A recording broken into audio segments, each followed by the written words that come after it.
Hey Rumi, aujourd'hui, une vidéo sur les abdos. Pour travailler correctement vos abdos, deux choses. La première, prenez conscience de votre caisson abdominale et pour cela, vous avez toutes les explications dans une de nos vidéos qui s'intitule « Mal au dos en période de crise ». 2. Une fois votre caisson abdominal engagé, appliquez la méthode Pilates.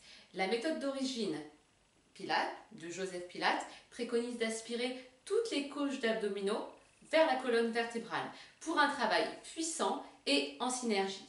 On réalise alors le fameux scoop en Pilates qui signifie creux en français. Aspirez le bas de vos abdos et pas seulement le nombril vers la colonne parce que sinon vous allez vous retrouver bloqué, serré sous les côtes avec la brioche qui sort en dessous et qui est relâchée vers le bas. Ça veut dire que votre périnée n'est pas du tout engagé. La méthode d'origine de Joseph Pilates est parfaitement incompatible avec la notion de bassin neutre qui est un terme très à la mode actuellement. Et d'ailleurs, qu'est-ce que c'est le bassin neutre? Si jamais vous avez une vidéo avec quelqu'un qui démontre ce fameux bassin neutre, envoyez-la nous, on est très curieuse à ce sujet. Et puis on a une question. Si on prend une personne hyperlordosée pour lui faire un travail de renforcement abdominal, doit-on la mettre en bassin neutre? Et puis où se situe son bassin neutre à cette personne? Et son bassin neutre de quand elle avait 18 ans ou son bassin neutre d'aujourd'hui? On vous laisse y réfléchir. Ça en fait des questions. Mais attention, quand vous travaillez les abdos en bassin neutre, ça peut devenir dangereux pour la colonne vertébrale. En bassin neutre, vous n'avez aucun appui lombaire sur lequel vous appuyez pour travailler vos abdominaux en profondeur. Et avec le même bassin neutre ou cambrure naturelle si vous voulez, vous restez en appui que sur le coccyx et sur les omoplates. Et c'est là que vous vous fragilisez le dos. Prenons l'exemple du relevé jambes tendues, car c'est l'exercice le plus dangereux si on travaille en bassin neutre. L'exemple sur moi.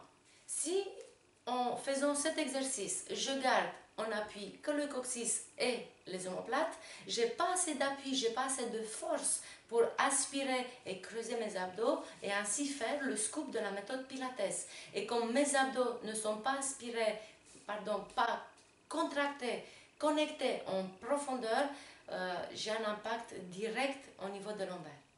A l'inverse, Room doit rentrer les côtes, plaquer ses lombaires au sol autant que possible afin d'avoir un appui et garder ses abdominaux aspirés en permanence.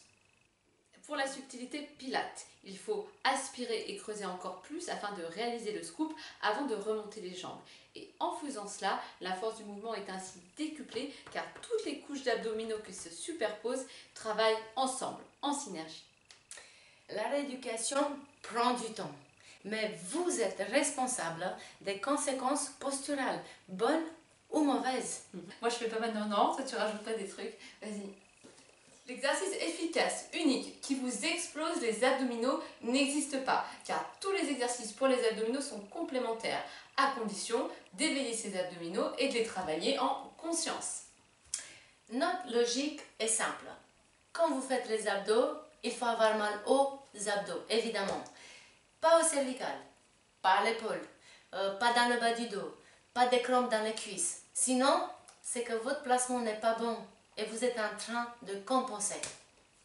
Dans notre prochaine vidéo, on vous fera un petit training abdos avec une petite sélection. Sur ce, ciao les gars. ciao ciao.